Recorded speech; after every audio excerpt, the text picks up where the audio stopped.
Good evening from Vietnam, Rafi. Thanks a lot for spending your morning on a day off after Thanksgiving and spending your time with me and the audience of the Inside Sharing shows. And on behalf of the listeners, we want to say thank you to you. Yeah, thanks for having me. I'm looking forward to having a discussion about humanizing healthcare. Hey, Rafi, you haven't been to our country, and please, next time if you ever plan to travel to Vietnam, you have new friends here, you have new families here, and then we take you around, you show you how beautiful our country is, our people are, and then the food, and the beautiful things. Yeah, that sounds like a plan. Absolutely, absolutely. And in our culture, Rafi, it's going to be so honored if we can have you to have introduce a little bit about who you are and the work that you do. Would you do that for us? Yeah, sure. So my name's Rafi Salazar. I'm an occupational therapist by trade, which means I practice occupational therapy as a licensed clinician, working mainly with patients that have musculoskeletal, so problems with their joints and muscles, primarily in their hands. And I've been doing that since about 2012. And I've done some time teaching at the university. And recently, probably over the last 5 or 6 years, I've been doing consulting in the healthcare space. And basically, the work that I've been doing has culminated in the writing of this book, Better Outcomes, A Guide to Humanizing Healthcare. But what I've been working on with clients and with healthcare organizations has been how do we make healthcare really focused on where it should be, which is the people receiving the care, and then the people delivering the care. Because I'm sure you know, and it probably makes the news all over the world, that the United States healthcare system has some problems. So a lot of my work has been really trying to make it more of a human interaction again, instead of this big industrial based kind of industry that's focused on numbers and spreadsheets and not the real people that are receiving and delivering the care. Wow, wow, Rafi. Not just the healthcare system in the US is broken, but then it's in many countries around the world Yeah. also. So I really like the way that you named the book. Um, a guide to humanize healthcare, right? And then your purpose is to make healthcare human again, and that is very beautiful things. And that's why we want to bring you and listen to your stories of what makes you do it that way. But first, allow us to travel time together. So we're gonna Sure. examine our childhood together. All right. When I was young, Rafi, I wanted to become an astronaut. So wearing the astronaut suit and jumping in different planets, and that's part of that is because of personality. Another part, and but life did not give me any chance to do things near what I wanted to be, right? And somehow it put me onto a journey in talent solutions, and it's a beautiful journey. But I always fascinated about why what I wanted in the past never become what I am doing at the moment. So for you, when you was a young Rafi, what was your dream about your future though? Yeah, I don't really. When I was young, my father had come to the United States from Costa Rica, and he was an engineer by trade, agricultural engineer, and worked for the U.S. Department of Agriculture for years. So growing up, I was very much exposed to. We would go out to the farms that he was working with. He was a district conservation manager, which basically meant he was helping set up irrigation systems and forestry programs and wetlands protections programs with the farmers. So Mm, growing up, I had always thought, well, maybe I'll go do something like what Dad did. Work for the USDA, maybe help some farmers out. I really liked being in the outdoors. But my grandfather, from who was also from Costa Rica, was a vascular surgeon, and I remember spending time in the summers because we lived across the country from him, or south from him. We lived in Georgia, they lived in Ohio, and I remember going and visiting him in the summers and just seeing his clinic. And he ran a small private practice. It was just him and my grandmother and like two office people, and they basically saw everybody that had vascular issues through his private practice. And I said, wow, I really want to do that. So I had kind of growing up had thought I'm either going to be an engineer or I'm going to be a vascular surgeon or a neurosurgeon was really what I wanted to be, a brain. And it wasn't until the summer before my senior year in high school where I actually fell. I was fishing at the river, fell and landed on a bottle, cut my tendons in my hand open, which required surgery and recovery. And it landed me in an occupational therapy clinic for the balance of the summer for my senior year. And after that, I was hooked. I was like, this is what I'm going to do as my career going forward. and and and and and why? Why did you say that it's going to be a career at that time, and then decided to be a career forward for you? Yeah, I think part of it was I knew that I wanted to do something with people. I liked helping Ah, people. So that's why I was kind of gravitating towards either, agricultural engineer, working with the farmers, helping the farmers, or being a doctor and helping people recover from yeah. illness. But I didn't really know what. And it wasn't until I ended up in a clinic where I was going 2 or 3 times a week and working with this therapist one on one for sometimes an hour at a time that I really just began to fall in love with the idea of making real long-term relationships with people. So my therapist took some very individual time with me and spent some time individualizing my treatment plan and putting things in place that were specific to me. She wasn't just running me through a protocol or a treatment plan. She was really tailoring what she was doing about what was important to me and what I wanted to do and how I wanted to get back to playing the guitar, for example. So I wanted Mm. to do that in particular. So occupational therapy was kind of the outlet for me to do that for a while. Wow, wow, wow. And then after you study and then you practice and becoming occupational therapist, right? And you Yeah. work in that field for a while, and then you had a career significant change. What happened? Tell us. Yeah. So I worked at the Department of Veterans Affairs. So serving all the veterans coming back. And I was doing outpatient rehabilitation with the upper extremity. So hands, shoulders, all of that. Part of that project or part of working there gave me access to specific trainings and projects that we were working on. One of the big ones that I was in charge of was called relationship based care. And it was an idea that the VA had, I guess, brought on some consultants that were talking to them about just humanizing healthcare in general. And their idea was that if you make the team that's taking care of a patient, if you build the relationships between the team well, then they're going to communicate better. The information is going to flow more easily, and patients are going to experience better outcomes and better experiences in the clinics. So I was Mm, tasked with, as part of a leadership development program, tasked with rolling that relationship-based care model out in our hospital. So I mm, did that, and after that, I was just reflecting, and I thought, man, this idea of relationship-based care has more applicability than just the VA. They could be mm. used across the industry, right? And about that time, I had a friend, a connection of a connection on LinkedIn. You know how that stuff kind of happens. Reach out, and they said, well, we're looking for a consultant who has a background in occupational therapy to do some work with individuals transitioning out of state institutions and state hospitals. Oh. So I did that, and that was kind of the big shift that took me into consulting.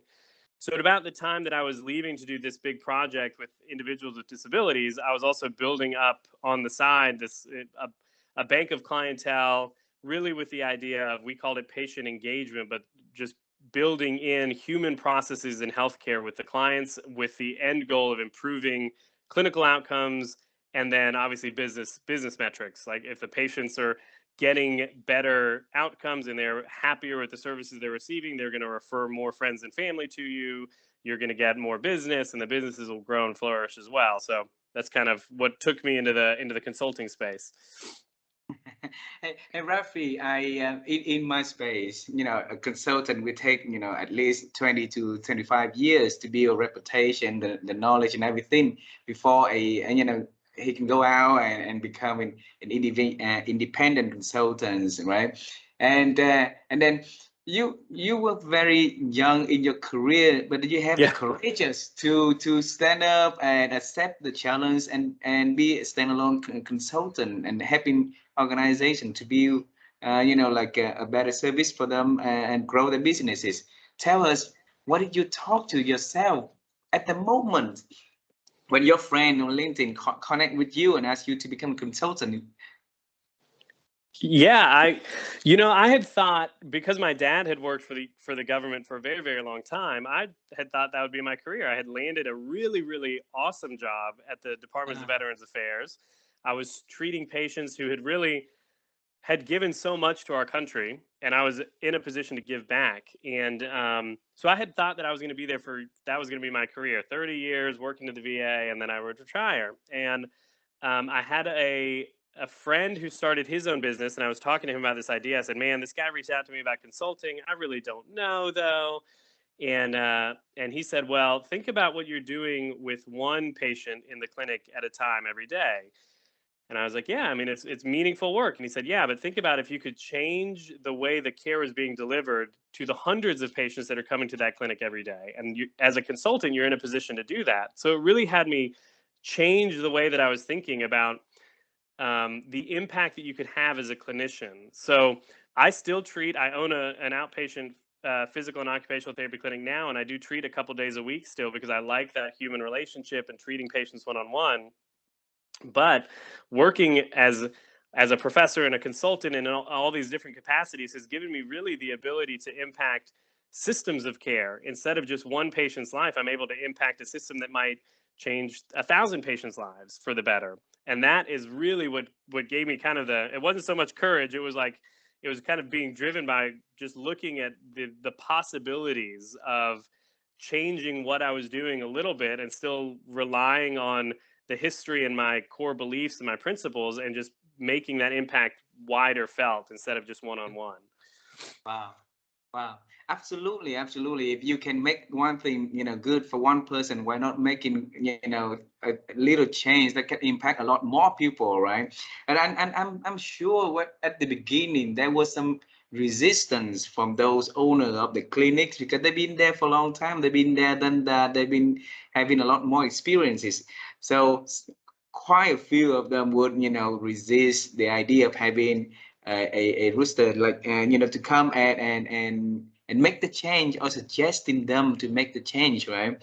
So what did you do to convince them that change and accepting your services though, Rafi? Yeah, some of that had just involved looking at their situation from a different angle. So a lot of my early clients really wanted marketing help. They wanted more patients in the door. They wanted to fill their schedules and all of that. And part of the process that I do is we do a little diagnostic, and I kind of come in and take a look at their situation before we do any work, before they pay me anything, kind of gather almost a lay of the land. And a lot of times, what I was able to do with them was say, "Listen, you think you have a problem with not getting enough new patients, but if you look over here, you see that you have tons of patients that are just not coming back. They might come to your clinic once or twice, and they're having a terrible experience, and then you never see them again." So if you were able to improve the experience, improve the relationships that you're building with those patients that are coming in the door, you're not going to have this problem of empty schedules, right? So it just took a little bit of shift on their piece, and then showing them data, saying like, "Look, these are the numbers that we're seeing here," and using those numbers to kind of validate what I was saying. And now, especially probably in the last 5 or 6 years, there has been a very, very big push into this idea of patient engagement and making sure that the patients that are receiving services at a clinic are not just passively receiving services, but they're actually engaged and participating in them. And that has made it a lot easier as well. I, when you have an idea of like the system is needing improvements, and you say that humanize like get the healthcare again, what was that the idea running in your veins and your thought for that, Rafi? Yeah, that's really started when I was working as a clinician in the Departments of Veterans Affairs, and it was twofold. One, it was the way the clinicians think about healthcare in general, and then the other was the administrative process. So the way clinicians think about healthcare for a very long time, really since the beginning of doctors in history, right, was the idea. It's called a biomedical model of healthcare, where the thinking is something is wrong in the body, and if we find whatever it is, maybe it's inflammation, maybe it's a tissue problem, maybe it's some pathology, if we find that and fix it, you will be fine. But what research has shown us over the last 20 years or so is that that's not always the case. People have varying. We take a biopsychosocial approach, which means we do look at the biology, we do look at the tissues, But there's other things at play, right? The culture where somebody grew up, the background, their life experiences, their beliefs about healthcare and about recovery, all of those things impact the way they receive care, the way they participate in the healthcare, and then ultimately the clinical outcomes. So, as a clinician working with individuals at the VA who had post-traumatic stress disorder and chronic pain syndromes, the normal you have a tissue problem, we need to fix the tissue, wasn't working for them, because their problem was not that they had a muscle imbalance or a rotator cuff tear or something like that. Sometimes they did, but a lot of times what it was were these ancillary factors, these um, past traumas or these lived experiences that were impacting their experience and their lives in living in pain today. So that Mm. shift happened when I was treating as a clinician, and then I was able to do some work around research in this area when I was a professor at the university, which kind of Mm. solidified it. And then again at the VA, I was involved in some of these leadership development programs that really had us look at system-wide issues. And what I saw was I was in a lot of meetings with C-suite executives, and the way they were making decisions was they would sit around a table and somebody would pull up on the screen a spreadsheet or a graph, and they would say, okay, this number is too high, we need to make it lower. And they would make a decision to make that number lower without any real thought about what this decision actually meant for the people delivering the care and the people receiving the care. All they were seeing was, okay, we decreased whatever the expense was, or we decreased this number by 5%.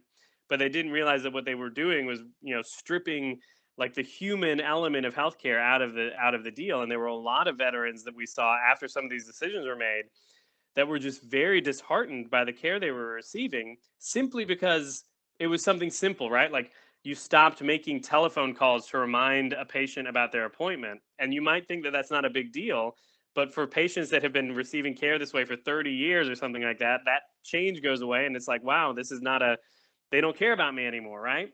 And Mm. simple things like that. So it really got me thinking again about this idea of, okay, healthcare is not is you have to be profitable, right? You have to make the numbers work, but at the same time, when there's a competing interest of the the human side of healthcare and the numbers statistics side of healthcare, we should always veer towards and give credence to the subjective experiences of the people receiving and delivering the care, because ultimately that's going to improve the numbers on the other end as well.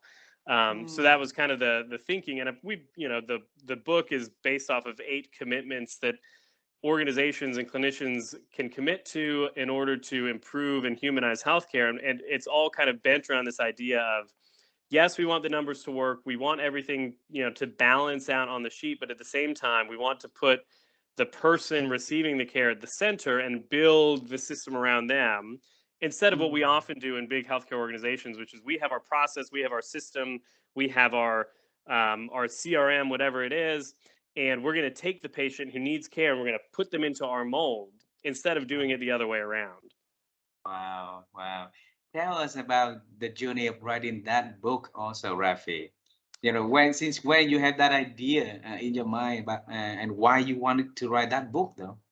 Yeah, so I like I said, I was doing work at the university and with Uh-huh. clients, really focused on this idea of taking a really person-centered approach to healthcare, and not just a person-centered approach in name where you say you're going to do it, but like, how do you actually build the onboarding process or the scheduling of a new patient? How do you do that in a way where both the organization and the patient walk away from that experience thinking, wow, this person really cares about me? So I started writing on and off back in 2017, and the reason I did that was because I read a book who was the guy that wrote it was a consultant, and he really encouraged people to write, because when you write, it does two things. It makes you clarify your thinking because you're putting it on paper and you're seeing it and you're kind of thinking, oh man, this doesn't look like it, the way it was coming out of my brain doesn't it's not being conveyed on paper. So it makes you clarify your thinking, but then also it puts that idea out into the marketplace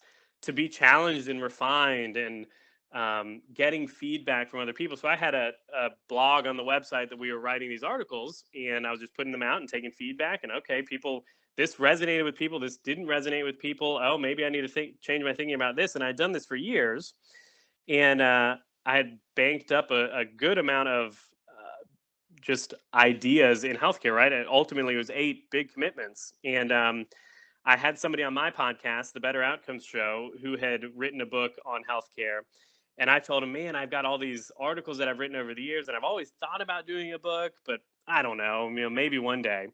And he was a professor at a university as well, and said, well, why don't I hook you up with my publisher? And, you can talk with him, and maybe there's a book there, maybe there isn't. And I said, sure. So he sent me, he connected us via email, and I basically told the publisher, like, this is my idea for a book. I don't really have I've got a lot of material. It's just not in book form yet. It's a bunch of random articles. But I think if you can tie these 8 concepts together, I think it would be a really, really cool book.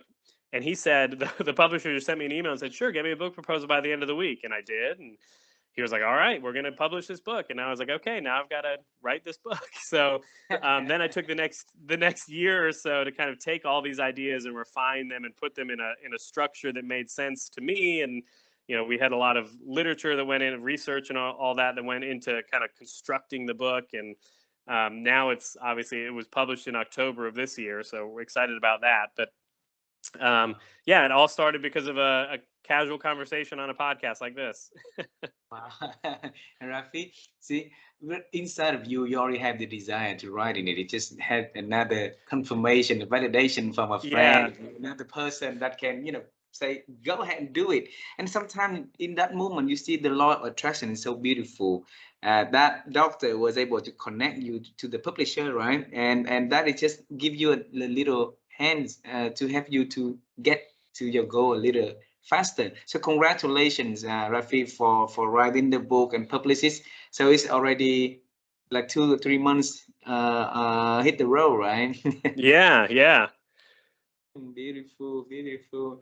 Hey, I have 2 questions that I want to ask you before we conclude these conversations. All right? Sure. Yeah. In your line of works, you are a very, very big thinker, Rafi, and I can see it right there through what you share. And my wife and I, we have been on the quest to help people to improve their ability to think, because we believe that thinking is the fundamental to start the whole good change process, right? And every chance that we talk to experts around the world who do amazing things and their works involve a lot of thinking, we ask this question: Rafi, how have you been helping you to improve your ability to think over the years? Well, I think the biggest thing has been reading widely. So I'm a big proponent of having very deep expertise. So if you talk to me about farming or construction, I don't have a whole lot of insight to offer. But if you ask me about healthcare, I can go, an inch wide and a mile deep in healthcare. But I read books that from every corner. I was reading a book on farming last month, right?